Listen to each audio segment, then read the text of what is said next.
His skin is white just like a ghost, thick Irish roots and his blonde hair. And he sounds like a Chicago superfan, a music nerd with a collection of CDs from here to there.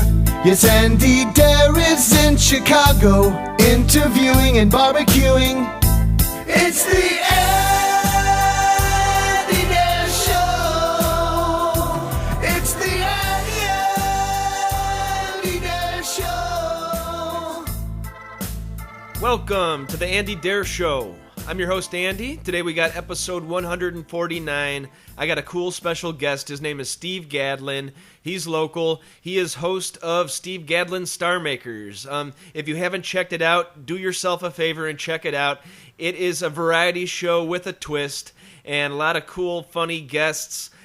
Just a really interesting show. I guarantee you will find something to enjoy about it. He has also been a guest on Shark Tank, I guess a couple years ago now. He is also the proprietor of I Want to Draw a Cat for You, where you give him a small amount of money. I think it's $29.95, and he draws a cat for you, and he sends it out to you, and he puts it on the website, personalizes the whole thing. And it was just a really cool thing to see him on Shark Tank, something completely original, completely tongue-in-cheek, and something that you really don't normally see on that program. So stay tuned for the interview. It's an interesting chat. In other news, I would like to announce that we will now be partnering with a friend of the show. I mean, he's been a friend of the show for 4 or 5 years now, almost the whole time we've been doing it. Jesse Anderson. He was formerly the host of Jesse's World, a pretty cool podcast that ran for about a year, I'd say, in Chicagoland here, interviewing all sorts of cool people from Resistance Pro Wrestling. That's how I met him. He's brothers with Billy Corgan, so a lot of cool, interesting stories. He had cool guests on, and I guess it ran its course, and he's looking for a new home. We couldn't be more proud to have him on here. He's also been on my show 2 or 3 times, and we always hit it off. Real nice guy, big heart, plenty of stories, very funny. Guarantee this will be something to check out. When we post the first podcast, you guys will be the first to know. But he's finally found a new home, and that's here with the Dare Network and the Andy Dare Show. So I just want to thank Jesse for reaching out, and I couldn't be more happy to give him a home. So yeah, I believe it'll be a monthly thing. We're gonna start off just monthly, so it's real no pressure. It's just we're gonna do it when he wants to do it. I guess he's going on a cruise. He wants to do an episode about that when he returns. And so it'll be a monthly thing. It'll be here on my website. We'll spread the word. We might buy a new domain for it. But for now, it'll just be a part of the Andy Dare Show and Dare Network. Speaking of the Dare Network, Jay Porks, with his Jay Porks experience, that thing's really catching a head of steam. He's been doing it. It's just him just ranting about being a waiter, being a social media guy for the Meat Puppets, being a concert fanatic. It's a great show. I've had a lot of great feedback on it. He's been doing it almost 2 years now. If you haven't checked out the Jay Porks experience, do yourself a favor and check it out. It can be found at jporks.com or at andydare.com. He is always on the ball with a weekly episode, almost an hour long each week. And I like to pitch it as Seinfeld meets the Ramones. So just picture that in your brain, and you'll come close to what the Jay Porks experience has to offer. And we're going to return after this quick a message from Jay Porks, and I'll come right back and I'll read you my new album review for Neil Young and Promise of the Real with their new album, The Monsanto Years. Yo, what goes on, people? Jay Porks here. Just reminding you to keep it locked to the Deer Network throughout 2015, where you can get the Tyler Kale Show, the smooth, sultry tones of the Jay Porks Experience, or the Andy Dare Show.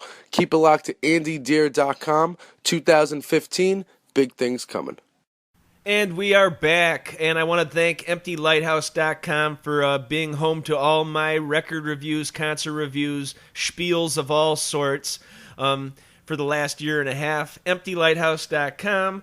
And this week we got a cool one. It's Neil Young, and his always ever-changing strangeness and his really different political topics and his, it just rocks, though. It also just rocks. He is a legend. Saw him in 2012 for the Psychedelic Pill Tour, and my mind was blown. Here is a 67-year-old man, conjuring beautiful sludge out of his Marshall amps, and it was just amazing. So I pretty much check out every project he releases.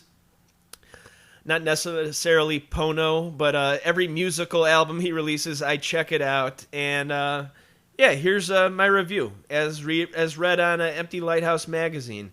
And if you want to read more articles by me, just go to andydare.com/writing. All right, album review. Neil Young and Promise of the Real, The Monsanto Years, published July 7th. Neil Young has been confounding and testing his audience for nearly a half-century now, so when he dropped the hint that his new project would be a concept album about agrochemical titan Monsanto, nobody was necessarily shocked. The man has always gone against the corporate Goliath, whether it is audio-related, Apple and the MP3, or auto-related, the gas companies. His fight for the independent farmer has been going on for years, since 1985 when he organized the first Farm Aid benefit. So Monsanto, the leading producer of genetically engineered seed and herbicide, seems like a natural, or unnatural if you will, target for the songwriter. The shocking thing about the Monsanto Years, his new album released in conjunction with the band Promise of the Real, is just how much fun he is having sticking it to the man.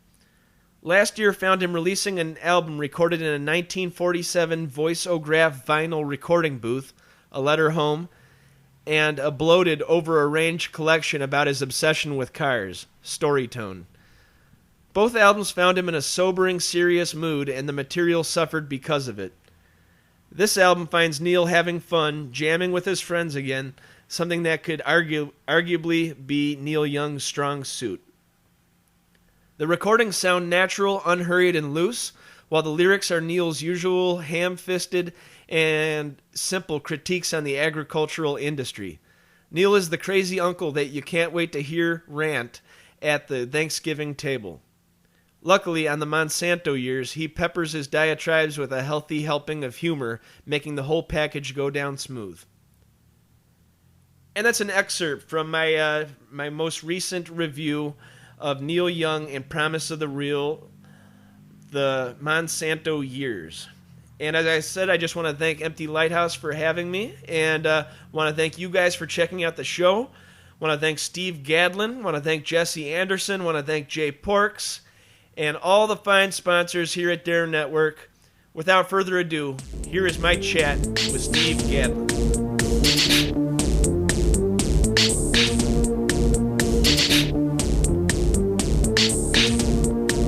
Hey everybody, thank you so much for checking out the Andy Dare Show. Today is episode 149, and I'm joined by a local guy, Steve Gadlin. How you doing, man? Good. How are you, Andy?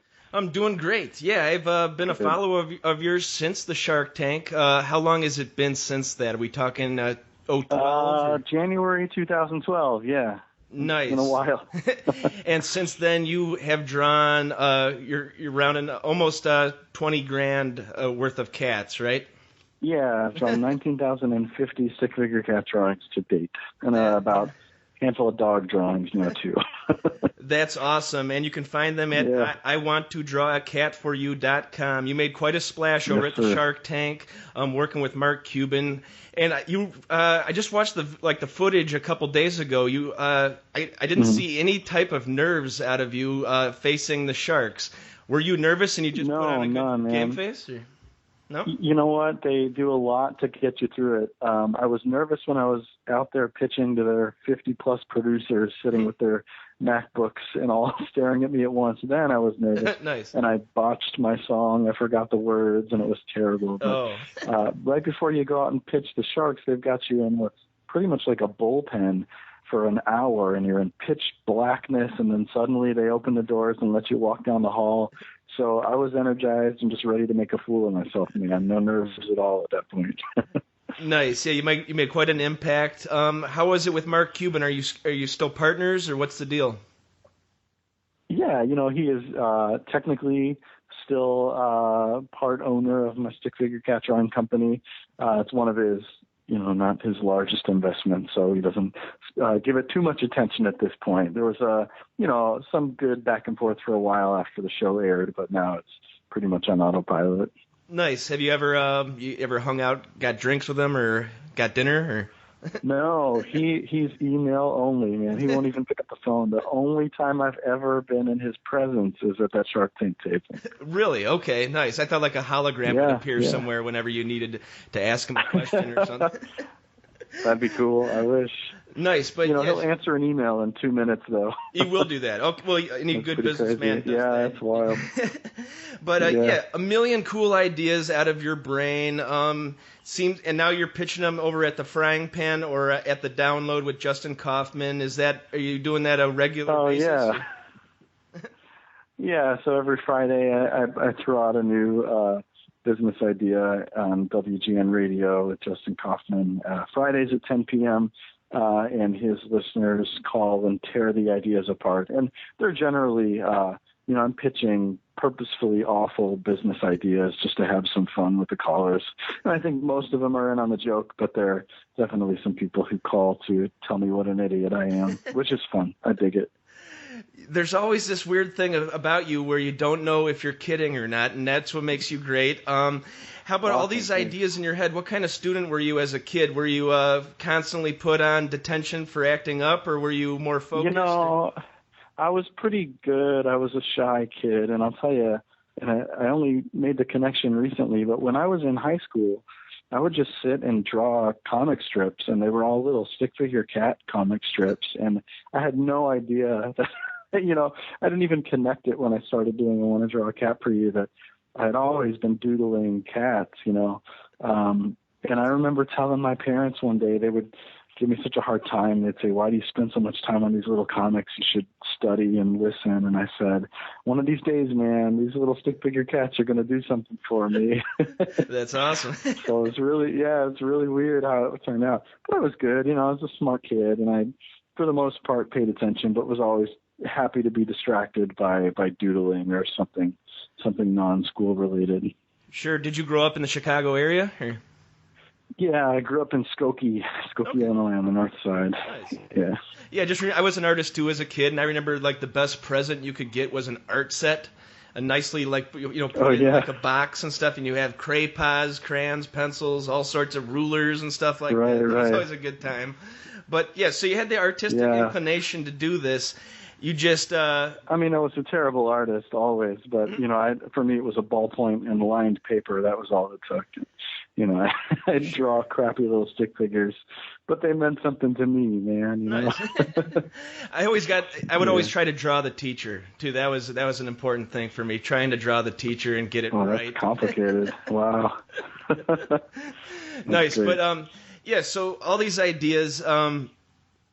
Were you always let's see? Oh yeah, the green wipes from the Frying Pan. That was pretty interesting stuff. What was the idea behind that? So I just keep a notepad of terrible ideas, and then I usually decide at the last minute which one to pitch on WGN, and that one was reusable toilet paper, where you'd use cloth toilet paper. And a truck would come and pick it up once a week. And just to make it worse, I was saying you have to keep it in a bucket, an open-topped bucket, until the truck comes to pick it up. And people just thought it was the worst idea they'd ever heard, which made for some good calls. I could see somebody like on the West Coast, actually, because that's so eco-friendly, thinking that would be actually a good idea. Yeah, right. Well, the first idea I pitched in the Frying Pan was something called mail, which is where, because I'm so good at mailing things, if you want to mail something to a friend, first you send it to me and then pay me a little bit extra, and then I'll mail it to your friend for you. This totally pointless thing.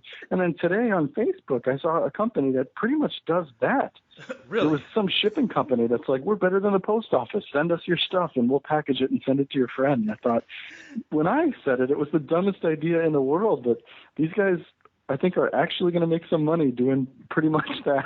That's hilarious. There's probably more to it, but at first glance, it was like, no, this is that terrible idea I had, but they're going to make a lot of money from it. Well, Facebook is so crazy. Like, if you like something on there, they will somehow pitch you to buy it on another, like a couple days later. So I wouldn't be surprised. I think that's a guy's job at a cubicle, is just spying on people's Facebook and then inserting an ad, right? Yeah, probably. Just some dude. Nice. But yeah, your other thing you got going, Steve Gadlin Star Makers. I've been hooked on that for a while. When you had my buddy, cool, man. Thanks. You had my buddy Andy Metz and 8090, the rap guys. Oh yeah, yeah. Andy's awesome, and Star Makers is like we try to make it look like a cable access show from the 1980s, and people like your friend Andy come on who are legitimately talented, and but then we also just advertise on Craigslist and let anyone who thinks they can sing or dance or do magic or balloon twisting or anything, and they come on the show. So it's that same thing. We want people to watch it and wonder, like, are these guys serious? Is this for real? But I think there's just something so fun about watching people, whether they're talented or talentless, if they love what they're doing, it's fun to watch. And obviously with your friend Andy, they were legitimately talented. So it's good to get a few acts like that in there too. Yeah, I kind of would pitch it as like the anti-American Idol, where it's just about fun. Yeah. And it's all these contest shows just flooding the market. Yours is the one that sticks out to me. How long have you been doing that for? 2 seasons of it. The first season, I think, was probably 3 years ago now. We did 13 episodes out of a cable access studio in Skokie. And the second season, we just wrapped production on. We did 26 new episodes at the Flashpoint Academy. Nice. So we really upped the production level. And we have released 13 of those episodes. And then the second half of the season starts airing in August. We're in Chicago, and then we're in about 25 other cities too, which is very cool. We're starting to get emails from people in Charleston who are catching the show saying, "This is awesome. I want to be in your audience." And it's cool to branch out a little bit. Nice. You'll be like, yeah, if you come to Chicago, I'm not paying for your airfare. Right? Exactly. Right. Yeah, and someone's got to finance season 3 still, so we'll awesome. Yeah, so you guys got to deal with the K-Cups or Keurig coffee maker? Or? Well, printkcups.com is one of our big sponsors for this season, and they are a company that's working on technology to make custom K-Cups. So you could put your face on it or, basically use K-Cups as a greeting card. And they should be rolling out their product pretty soon. They're a huge supporter of ours, which is, we're lucky to find it's a really great entrepreneur that runs that business, and he digs what we're doing, and without his support, we would never have been able to finish the second season. So it's been great. That's really cool. Yeah, you're pretty much a natural on camera as being like a host. Were you an actor before, or did you do any like musicals or anything like that? Or? Back in high school, I did a lot of theater, and then I did a lot of improv in college and improv back in Chicago.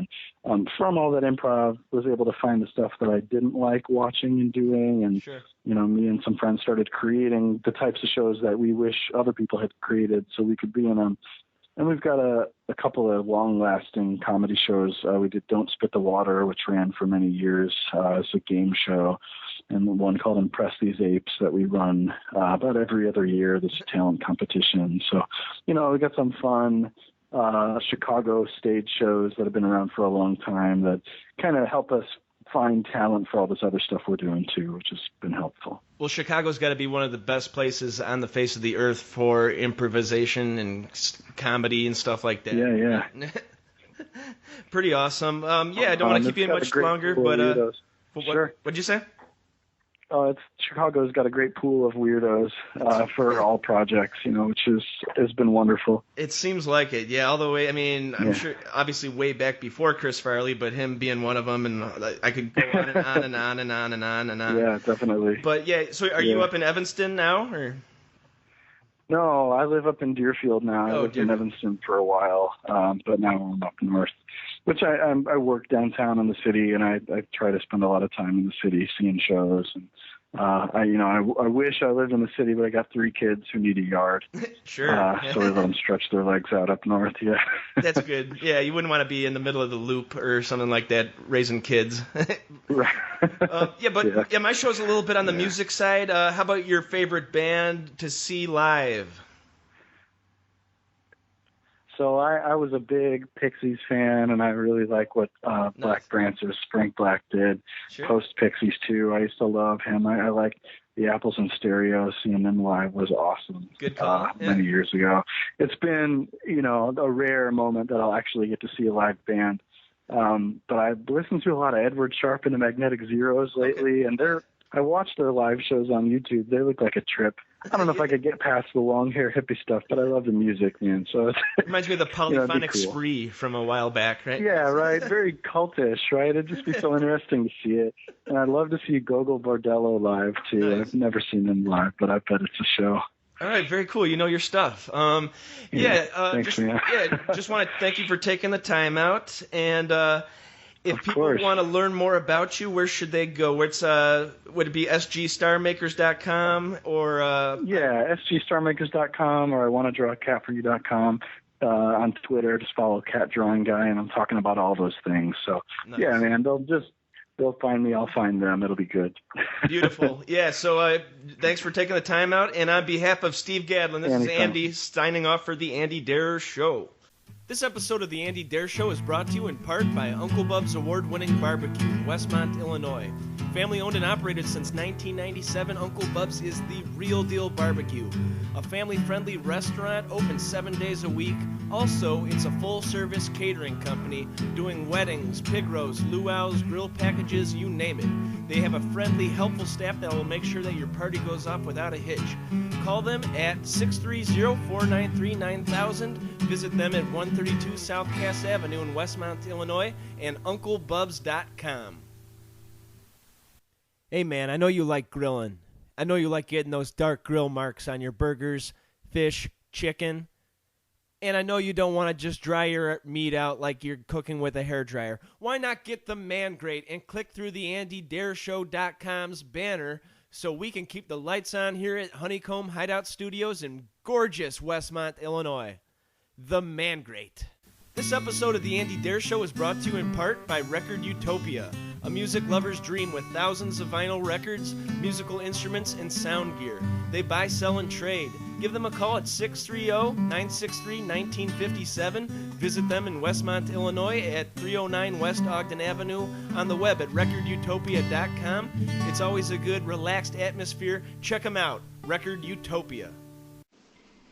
Hey there, Andy Dare Show fans. Dan here from Upper Michigan. I do the Superfan Dan podcast, and you can also find me at superfan_Dan on Twitter. I just did a series of interviews on a short film called Dead Metaphors. You can find a link to that on my Twitter page. My buddy Steve has a lead role in the film. You know how when you're from a small town and there's always that one person that leaves and does some real cool things? Well, that's Steve. He worked with Metallica, played in Jason Newsted's band Papa Wheelie, acted in a bunch of movies with Sean Penn. Anyway, I talked to him about all that and his latest film project, Dead Metaphors. I also talked with the director, producer, and a sound guy, even the cameraman. So check that out and enjoy the Andy Dare Show. Thanks, Andy. Talk to you later. Be sure to follow Andy on Twitter, that's at Andy Dare, and like our show on Facebook, that's facebook.com/The Andy Dare Show. Videos at youtube.com/Andrew Martin Dare, and we're on iTunes. Just search The Andy Dare Show. Please leave a review. Thanks so much to our wonderful sponsors, Uncle Bub's award-winning barbecue, Record Utopia, The Man Grate, and Amazon.com. Theme song courtesy of Rich Banks Music. Thank you so much for checking out The Andy Dare Show. TheAndyDareShow.com.